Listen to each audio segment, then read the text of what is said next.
On today's episode, he's going to tell you that he's never done anything with his life, but those are all lies.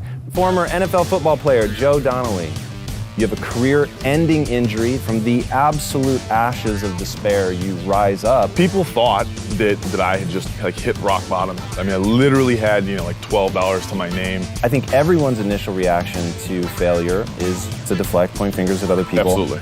There's no more freeing moment in your life when you can hear something said about you and completely dismiss it. You're either the CEO of your life or you're going to be life's employee. It's time to go inside Quest with host Tom Bilyeu, president and co-founder of the second fastest growing private company in America. And now he's uncovering the universal principles of success. I can tell you right now what principle number one is. Follow your passion. Inside Quest starts right now. Hey everybody, and welcome to another episode of Inside Quest. Our goal here is to be the intellectual equivalent of taking the red pill from the Matrix. Our guest today is somebody incredibly interesting to me. He's going to tell you that he's never done anything with his life, but those are all lies, but I'll give him a chance to defend his position. But my position goes something like this. Facts. The man is a former NFL football player. Just to get to that point in your career takes a tremendous amount of dedication and discipline over years and years and years. And we're going to talk about some of the early struggles that he had. He's also a fitness model, or in my case, I would consider him a fitness role model because he's very much someone that's out there putting out the truth, trying to inspire and motivate people to action rather than just puff them up. And he's an entrepreneur. I have had the very good fortune of spending time with Joe off camera. It was an incredible meeting, and I would say that when we met, entrepreneurial sparks were flying. Absolutely. At least that's how it felt for me. And in fact, after that meeting, one of the guys that was sitting in said, "Man, we should have recorded that." I couldn't agree more, so that's why we're here today. So everybody, please help me in welcoming Joe Donnelly. Thank you. My pleasure, man. Thank you. All right, so I know that you show up to the gym ready for war. You say you attack the weights and try to take yourself to the edge of insanity. If I hadn't seen your workouts, then I might sort of downgrade that in my mind, but I've seen them, so I know that that really is true. So I'm not gonna softball any questions to you today, no underhand pitches. I didn't expect you. We're gonna jump right into it. Michael Jordon has a very famous quote. He said, "I have failed time and time again in my life, and that's why I succeed." Like you, that's a guy that's totally introspective. He's looking at himself. He's trying to learn from his lessons. But you didn't always. You used to blame other people for your failings, but not anymore. Correct. So tell us what changed. I had a shot to play in the NFL, and at one point things didn't work out. But rather than accept personal accountability for why things didn't work out, or maybe a relationship didn't work out, or a job, or whatever, we often point the finger. And you'll see it, it's very common in today's society. I've even caught myself at sometimes. When things didn't happen, maybe you want to mentally, point the finger at someone else, or this is why this didn't happen. And I have to catch myself and reassign blame, because the minute you're deflecting, the minute you're redirecting in someone else's direction, all you've done is mask an insecurity in yourself, and you've taken a fear of the realization that the shortcomings lied with you, and try to cover it up. And like I told you, that fear is like a burning fire, a small fire. And the minute that you refuse to address it, all you're doing is you're putting wood on it, you're pouring gasoline. Yeah, so the quote that I read in your pre-interview was just too good not to get, just the way you said it. Fear is like a small fire and time is the wood. Time is the wood, absolutely. I love that. Yep. Talk about what happens to that fire if you turn your back on it. I mean, literally, in life, I always tell people that the minute you recognize a fear, whether it's public speaking or maybe jumping out of an airplane, whatever it is, if you don't immediately take steps to address it, that fear is going to grow, and day by day, hour by hour, till at some point it's going to be, that fear was small at one point, but now it becomes insurmountable, and you've developed a psychological block against it. Whereas before, if you just stepped outside of your comfort zone and addressed it, you could have attempted to conquer it. Because really, facing your fear is conquering it. You don't have to, become a life champion and become a professional skydiver. You just have to address it. And then many times you'll find that it's not as scary as I thought it was. You get up in front of a crowd and public speak. You may be awful at it, but so what? Who cares? Right. You can only start at rock bottom and get better from there. Every day you let it go by, that fear festers, it grows. More time, more wood is poured on that fire, and it grows. I've seen people literally go into panic attacks all because it's built up over time, your opportunity then to move forward and self-generate success, when you have a giant wall in front of you, it's almost impossible. You've put yourself against odds that are basically shackling you and crippling you and paralyzing you to try to move anywhere forward in life and create success.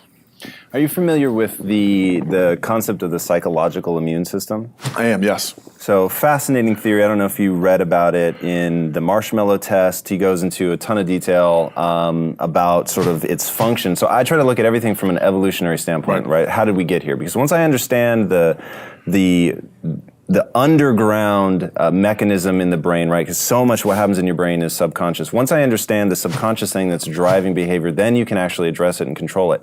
I think everyone's initial reaction to failure is the same as it was for you, the same as it certainly was for me, and that's to deflect, point fingers at other people. Absolutely. Which is actually awesome. So from a psychological immune system standpoint, to never have to erode your sense of self-confidence because, hey, you never make a mistake, look at that, how amazing. But the thing that I guess evolution didn't take into account is you stagnate. So you just stop. If nothing's ever your fault, you're not in control, you're the victim of external things, so now you can't move forward. What was the realization that made you go, this has stagnated me, I can't move forward, I have to accept this in order to change?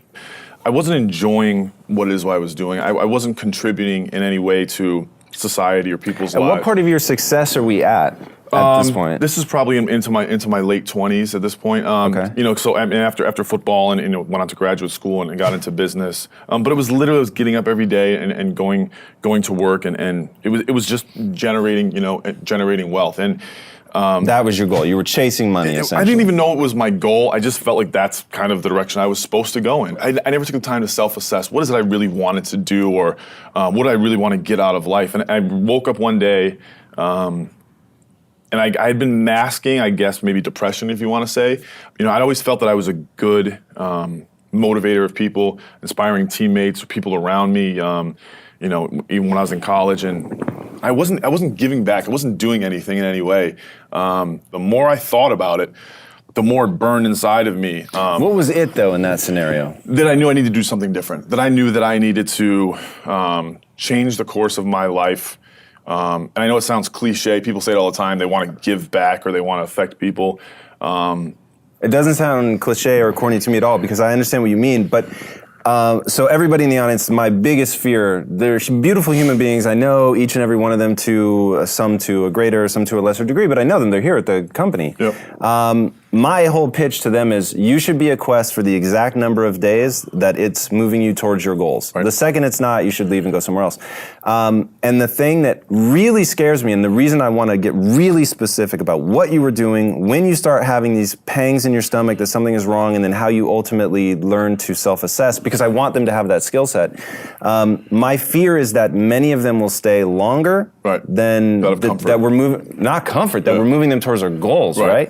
And then it becomes they're trapped by chasing money, right? So let's just take it step by step. We'll get into some of the heartache. Let's not talk about that for now, but you're in the NFL. It doesn't work out. We're going to talk extensively about that. You start a mentorship essentially in the warehouse. That's a story we'll go deep into. But now, so from that moment moving forward, you're chasing money, which is most people's goal. It's their lifelong fantasy, right? Is to be on a path towards wealth. When do you start to realize, whoa, this actually isn't what I thought it would be? Well, you can be motivated to get in shape, or to, you know, I don't know, have a nice car, or work hard enough to have a nice house, or whatever those things. Intrinsic motivation is the summer days when your friends are at the beach. What's going to get you up and drag you out of the house at 6 a.m. and into the track, into the hills, and when it's 110 degrees, and there's no one around watching you, there's no one around seeing you work, and you're running hills, and you're doing all things that nobody else is doing, and you know you could probably get by. You already have a college scholarship in hand, but you're doing it because you're holding yourself to a higher standard than everybody else. You're measuring yourself against, you know, yesterday's version, and you're constantly trying to best that, because that's truly the only way to constantly continue to put yourself on a path to self-generating success. Is not comparing yourself to others. It's just trying to best yesterday's effort. I literally started to feel like I'm wasting my time. I'm wasting my life in a direction that I shouldn't be. And there's nothing wrong with that course. It wasn't for me, or I felt that I needed to add something else. Right. And I didn't know what it was. I felt that maybe I need to be coaching high school kids on part-time or doing something that's benefiting people in some type of way. Because just I'm gonna back up that notion of the unhappiness coming from I have this skill set, I know how to push myself, I'm not putting those skills to use, taps into, so we had Kenny Florian on the show a few weeks ago, and in doing the research for that show, I realized he had really taught me, sort of accidentally, the meaning of life. Right. And for me, I'll sum it up succinctly, and I think it falls right into what you're saying. The meaning of life is to acquire as many skills as you can that have utility. Absolutely. And then put those skills to the test. Absolutely. Right? And it was seeing him use, because I asked him, like, is fighting a metaphor or is it real? Are you going into the cage, like, to learn something about yourself and to prove something, or do you just actually want to pummel that guy's face? He said, I think it's really metaphorical. It's really my attempt to have these skills and put them to the test. Ask anybody, right? And I've interviewed now about 1,000 people, and when you do the math, it's a lot of people. And patterns start to arise. And the number one pattern when you ask somebody, what do you want out of life? It's happiness. I want to be happy. Okay, awesome. How do you define happiness? Some people really don't know. Right. And I think that if you are truly seeking joy, the thing that you need to do is acquire as many skills as you can, right? To push yourself. How many skills can I acquire that have utility? Right. And then I'm going to put their utility to the test so that I can refine them and push them farther. And in doing that, you find that intrinsic motivation you're talking about. There's now a feedback loop to your efforts of, okay, I tried that, and there's a metric now that I can judge it by because it has utility, so I'm judging that particular skill against its particular utility. Right. Does that ring true for you? Absolutely. We use the term sourcing and application, meaning you're sourcing skills and developing skills or sourcing intellect or intuition, and taking that and applying it. We call it through your own filter, making it your own, and then applying it to your future endeavors. It's like running a company, or if you're a coach of a football team, for example. Yeah, we have an awesome offense. We score a lot of points. Yeah, well, you're also giving up 55 a game. You can't stop anybody on third down. We were talking about Bruce about a supplement company that's doing great in sales. You're doing $200 million in sales, but you're losing $250 million a year. Right. Like you're putting blinders on to what the reality of your current situation is. And that's kind of where I found myself. And once I was able to get the ego out of the way, I found I didn't like who I was. The more I looked at it, and the more I was able to remove my ego, and the picture got clearer, I became very upset with the lack of the person that I thought I was, because ego and, being a former football player, you tend to think you're a little cooler than you are. You think you've made it a little bit further. And can I quote Joe Donnelly again? It's an awesome quote. I should really like it. You're never as good as people tell you are. You're never as bad as people tell you Absolutely. you are. Yeah. And I always tell people, it's great to have compliments in life and people tell you, you've done something well, but I go, the minute you hear them, be grateful, say thank you, and dismiss it in the same breath. Right. People always say, haters motivate me. That line right there drives me insane. And talk to any psychologist, they'll tell you, if negativity is your motivation, it's impossible to turn your ears off to the good and the bad, or to pick one or the other. Meaning, if you're listening to some third party, if you're listening to their negativity, you're also going to have big ears, we call it, to the compliments and the yes men. And what it does is it starts to gauge on the wavelength of your life, meaning your day will start to rise and fall, what people post on your social media, the negativity or rumors about you, or telling you how great you are. And the minute you're allowing someone else to control your day, or control your motivation, or control your wavelength of life, you set yourself up for failure. And I tell people, I go, you can't listen to that. You can't listen to that, but you also can't listen to the yes men, people telling you how great you are, because you aren't. They don't even know a thing about you. They saw a picture, and all of a sudden they're praising you like, you've cured cancer. You haven't. You just took a picture that someone retouched and put on, social media. Right. You have to ignore the externalities, the third parties and their subjective views of you. Otherwise, you are setting yourself up for failure, and it breeds a false sense of ego. We have such a small window of opportunity in this life to self-generate success, and every day we wake up, that window's closing at an alarming rate. And every minute you waste worrying about somebody that has zero real effect on your life, that window comes closer. And one day you're going to wake up and look back, and that window's going to slam shut on your ass. And you're going to look back and regret all those minutes wasted worrying about somebody that didn't even know you. You talk a lot about that concept of the window of opportunity, that opportunity always comes at the worst possible Absolutely. time, that you've got to stay hungry and focused so that when it comes, no matter how fatigued you are, you've built the right habits in your own mind that you'll still grab for that opportunity. So your friends are out partying, it's 110 degrees, no one's watching, and you still run your ass off. Absolutely. What drove you to that conclusion? It's a good question.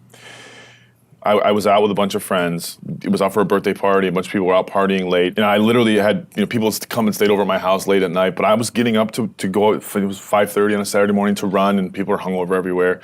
I got a call from my agent, and he was like, "You're not going to believe this." He's like, "The Atlanta Falcons just signed you, and you're flying out in like 2 hours." Whoa! And he's like, "Are you in shape?" I'm like, "You know that there's no days off." But it was literally that close to me getting signed versus somebody else, and that was when it hit me. Had I not been ready, had I slacked a week, my ass would have been flying home. I would have missed my window of opportunity. And the truth is that in life, opportunity rarely presents itself when we're ready. Everybody wants to believe that we're going to create our own opportunity. And I saw these motivational quotes, and that's fantastic. However, going through life, it's not that really wonderful, nice Disney fairy tale scenario. It's usually going to be when you're at one of your lowest moments. And I really think that, not to be too cliche here, but I really think that's kind of like what life is all about is what decisions are you going to make at your worst moment, your moments of greatest peril? How are you going to fight back? Are you going to fold the tent, or are you going to stand up and when life slaps you in the face, are you going to swing back? Let's find out. So your story, everything you've just said is going to carry even more weight once we tell this part of your story. Is absolutely incredible. So at your greatest moment of peril, you're in the NFL, the dream of so many kids on the face of this planet. Right. You have a career-ending injury, that thing no one ever wants to hear, and now it's done after a year. You don't even make it to the second season. Yep. You go from that, 6 months later, you're working in a warehouse for minimum wage. I had to work. My father took any money that I made. He's like, "You're not touching that. That's invested." I mean, I literally had, like $12 to my name. The only way I could go to school was to be working these crazy hours in a warehouse. And one of my good friends was like, "We can give you a job, packing boxes and sweeping floors." And I was grateful to have it. And it wasn't until one day I was sitting at lunch with one of the warehouse workers, a guy that had been released from prison. He's on like a prison release work detail. I did like 3 or 5 years. And he's like looking at me like with pity, like embarrassment. He was a really nice guy. And I hadn't even put 2 and 2 together. I'm like, what's wrong? And he's just like, "I feel awful for you." And I was like, "What?" And he's like, the guy just out of prison, by the way. Yeah. People thought that I had just like hit rock bottom, that I was a complete failure. And nobody realized that my plan was work my way, through graduate school. And everyone just thought, oh, he couldn't cut it in football, and this is what he's reduced to. That was the most humbling moment I can remember. Just, I remember the next day I woke up and I didn't want to go to work. I was so embarrassed. I'm like, this is what people think of me, that I'm some kind of failure. And there wasn't like, social media. I couldn't make a post and be like, "Hey, everyone pay attention to me. I'm not a failure. This is my plan. This is what I'm doing." Eventually, I had to develop the idea of, okay, it doesn't matter what anybody else thinks. You know what it is you're doing. Be self-aware. You're not a failure. Right. It's not very glamorous. But I had a plan and I was working it, and this was just step one of my next plan. And that was where I started to develop I don't say thick skin, if you will, but turning a deaf ear to the negative third parties and their opinions, because otherwise it would have crippled me. Right. Otherwise I would have not gone to work. I would have lost that job. I wouldn't have been able to continue graduate school. And my life would have completely, from that moment, would have completely gone in a different direction. And even more so than that, I would have given into a fear. I would have given into a fear of being judged by others. Let's be honest. We all want to sit here and be like, "I don't care what other people say." We all hear it. We all think it. But it's to what degree can we hear it and dismiss it and move forward? And it's one of the hardest things to do. I guarantee everybody in this audience has had somebody say something bad about them or spread a rumor or whatever. And it's tough. Nobody wants to hear that. I'll tell you right now, if you can force yourself, and it takes practice, it takes time, to learn to dismiss it and laugh it off in a sense that they don't know me, I'm not going to address it, it doesn't matter. The first time's the hardest, and the next time, and after a while, it becomes secondhand. I'll tell you right now, there's no more freeing moment in your life when you can hear something said about you and completely dismiss it, and your day, the wavelength of your day has not altered completely. It is truly being free from within yourself, and living a life in your own mind, unjudged by others, because life is hard enough. And it's going to beat you down at every opportunity. Why add one more thing? Now, you talked about life doesn't, the next opportunity is coming along, it doesn't work like that. But you actually did create your own opportunity. And look, I get, and I've talked before about mythologizing your own experience, but sometimes I think mythologizing your own experience is empowering. So I'm going to do it to you for a second.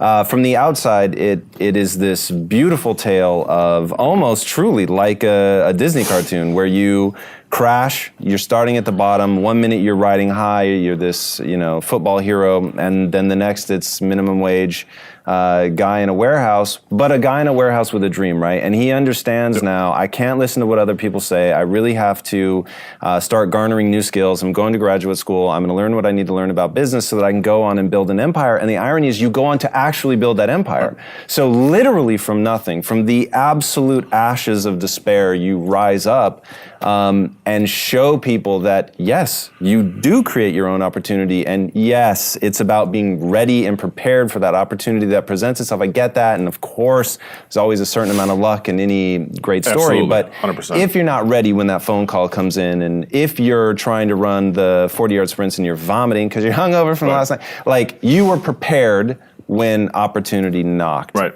And I think it's important for them. I know you don't like to recognize some of your own successes, but he's definitely being way more gracious with his compliments than I deserve. That's for sure. Simply condensing the timeline a little bit. Yeah. And I think to powerful effect for the people here. So help us understand, because I think looking back at that person in the warehouse, defeated, has to rebuild his mind. I have a gut instinct that the gym was something that you used to rebuild your mind. Talk to us about that. Absolutely. Those 90 minutes a day or whatever was literally you couldn't afford to go to therapy or see a psychologist to talk about my problems and lay on someone's couch. So literally those 90 minutes, I would go in and I would work out nonstop. It wasn't strategic like before. I was literally trying to punish myself in a minute because I had to get all the frustration and of life and everything coming down on me, and that was like my therapy session. And what did that do to your mind to punish yourself like that? Well, in one way it was a release, but in another sense it was I call it building confidence and humility at the same time, because if people had seen you bench 400 or 500 pounds, but literally people would walk by me in the gym and I'd be towards the middle end of my workout. And because I was going nonstop, I was literally that guy, like doing push-ups on his knees and falling on his face. And so you think people are looking at him, they're like, boy, he really has hit rock bottom. He literally can't even work out anymore. Like, do we need to like offer an intervention? Right. Like, here's like $5. and talk to my uncle who's a psychologist. Yeah, like literally, I mean, I got looks from people like, wow, probably thought I was just some kind of animal. But the point is that I saw that, and I saw people look at me funny, and it amused me. And I no longer was starting to care what people thought. And I continued to up the level, and I continued to punish myself and work harder. I wouldn't even take time to drink water or to rest. And it started making me like ridiculous shape. And so guys in the gym would see that, and one guy asked to work out with me, and then two, and before you know, I literally had like an entourage of like 7 guys, like couldn't even do a push-up on their knees, and everybody's sweating, and it was like controlled chaos with a bunch of people that didn't look like they know what they were doing, but everybody was loving the style of training. I had, one friend, he was like, 45 years old, about 60 pounds overweight, and he used to be in good shape. And when we started, he literally couldn't make it through like 15 minutes. And after like 45 days, he dropped like 50 pounds. Wow. He had to quit smoking because he didn't have the lung capacity to even get through the workouts. Wow. And he was like doing no cardio. I mean, it saved his marriage, completely changed everything going forward. All right, tell me why, because Well, I mean, think about it. He was important. overweight. He was smoking cigarettes and drinking. But none of that really matters. There was something that matters deeply. Well, he was unhappy with himself. There you go. When you're unhappy with yourself. So why did the gym change that? Well, what it is that he started to push himself. Addressing his own insecurities and having to force himself to quit smoking just so he could survive like Joe's like Tuesday and Thursday workouts. Right. Not drinking, at night because he knew he was going to be throwing up at 6 a.m. the next morning. So he started to cross these little hurdles, and it started to build self-confidence. And then he started to see the change in the mirror. And his brother, who owned the business that they were in, who was a very good friend of mine, said he's more attentive at work. He's contributing. Their business started to grow. They opened up, they had their retail chains opened up new stores.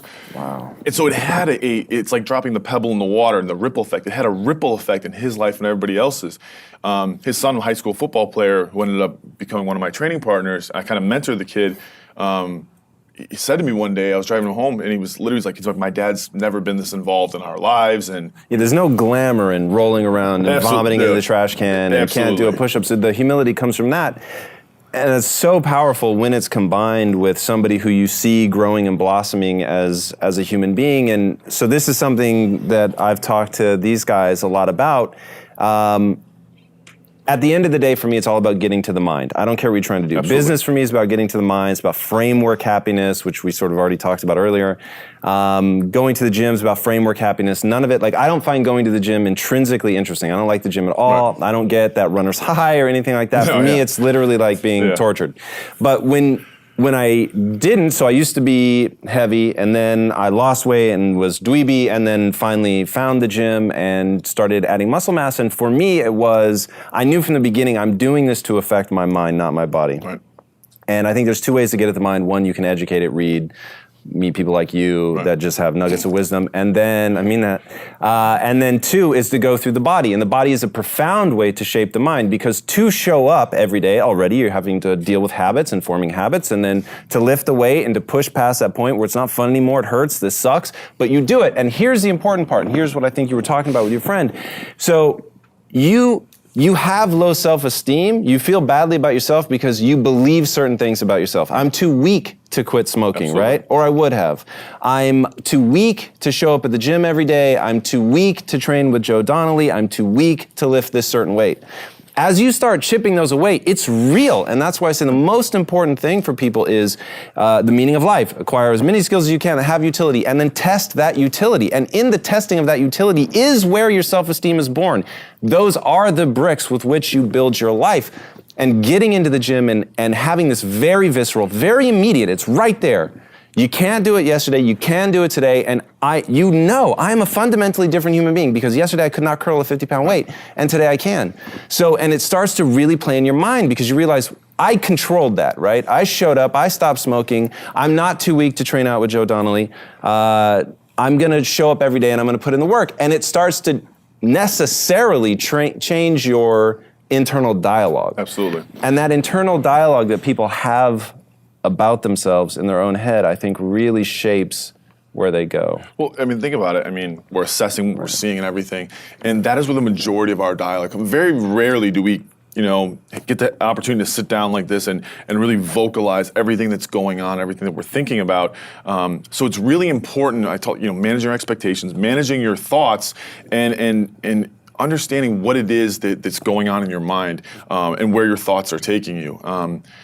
A lot of times we take something negative that happens in our day, and we let it spiral out of control, and we impress upon it, and before long, it's completely taken us in a different direction and ruined the course of our day, just because we weren't able to manage our thoughts. But to let it become crippling in your life to the point where it's changing the course of your days, and we've all gone through it. We've all had horrible things happen in our lives where we go through a period of depression.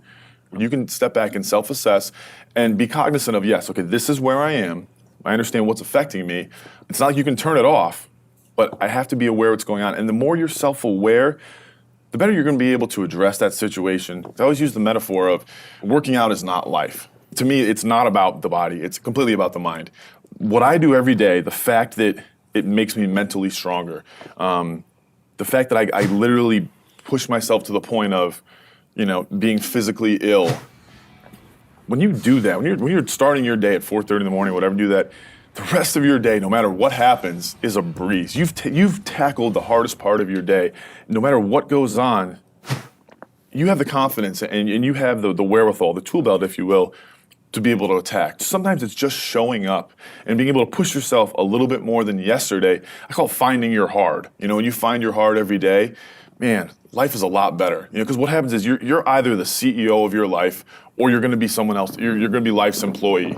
And every day, if you wake up and you don't take control of your day and you don't dominate the day as best you can start to finish, life is going to own you. If you're waking up with a negative attitude, you have to be able to step back and self-assess. Why am I in a bad mood?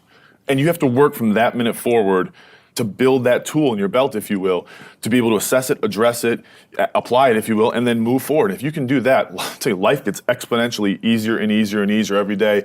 And before you know it, you're working with greater efficiency, more confidence, more determination, and you've set yourself on a path to truly self-generate success. But more importantly, you're happy. I probably work, 110 hours a week, but it's not working. Is that all? I have, ever since you told me. Everybody's got to take time off. You took one vacation in 2014, so I backed off a little. I judge my barometer of how hard I work by Tom, So I see he went out to dinner and he went on vacation for 2 days. Right, yeah. I can slack off now. All right, I have to back you up. Do you know what a Quake book is? No. Okay, a Quake book is a book that hits you so hard it shakes your foundation, right? Yep. So, been many of those in my life. Yep. I think there are Quake moments, and I just had one when you were going, and you went by it so fast as if it wasn't the most profound thing that I will hear today. So we're going to rewind. Okay. You can either be the CEO of your life or life's employee. Right. Ouch. Yeah. Well, I can tell you for myself, I spent decades as an employee of my own life. Myself as was well. not fun, depressing, dark place. And then all of my success, all of it, is tied to what I call the red pill moment in the Matrix, where some bit of knowledge wakes you up and you realize the way the world really works, which for me was a realization that I say it's all my fault. That freaks people out. I just mean it's in my control. So if something didn't go my way, then I did something wrong. I can change that, do something right, and then ultimately get what I want. Right.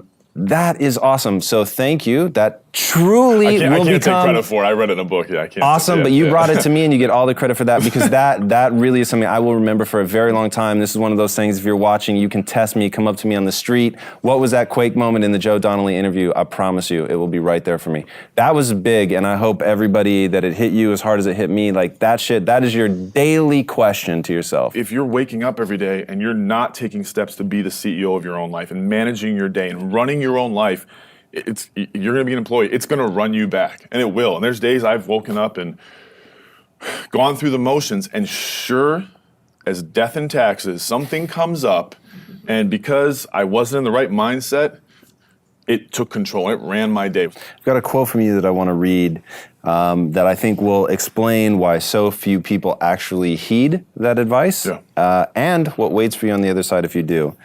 Everything you want in life is on the other side of fear. Fear will drive us in one of two directions. It will either drive us to our knees in crippling submission, or it will drive us to endure against all odds. Great quote, man. I really, really love that. That was one of those things as I was going through look, we stalked you online. We found everything we could.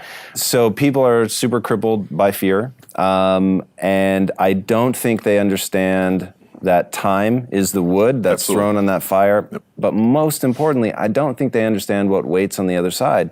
And that's the part that makes me really sad, right? So you see somebody crippled by fear and you think, okay, I've been there, I know what that's like.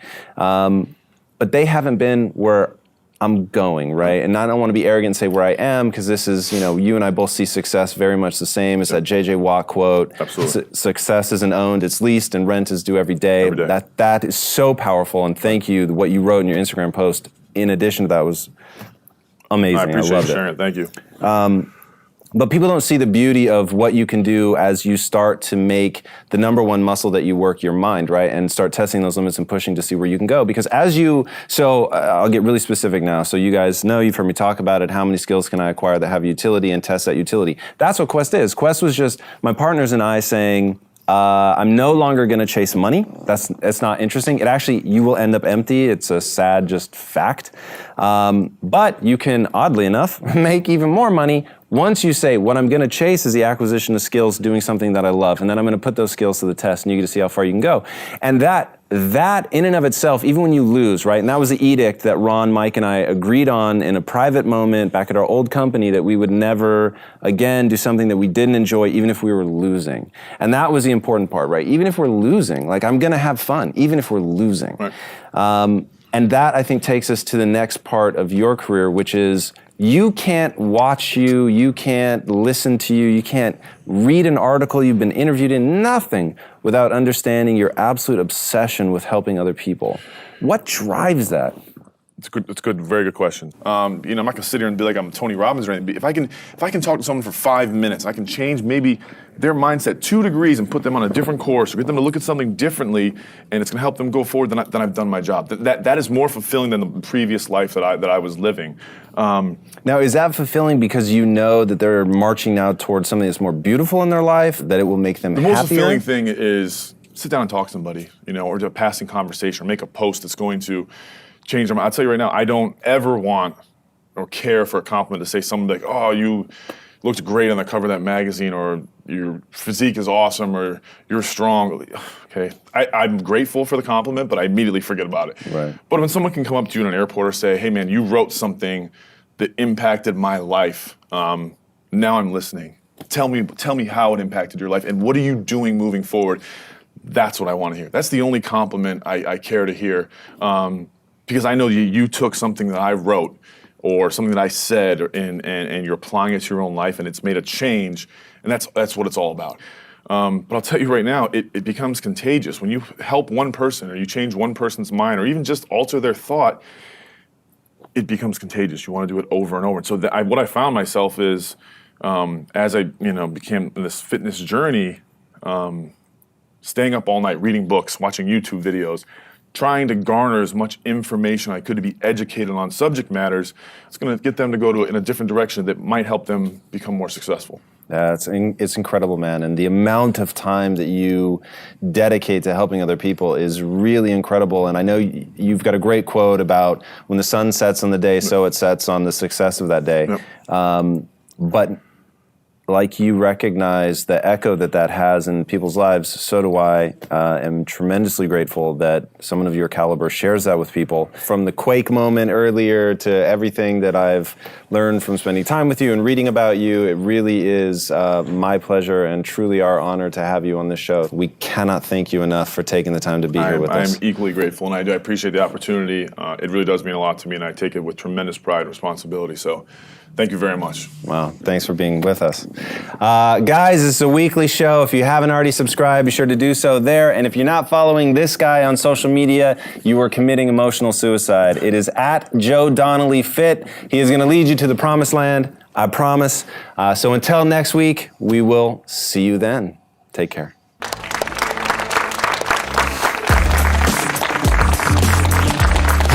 Coming up next,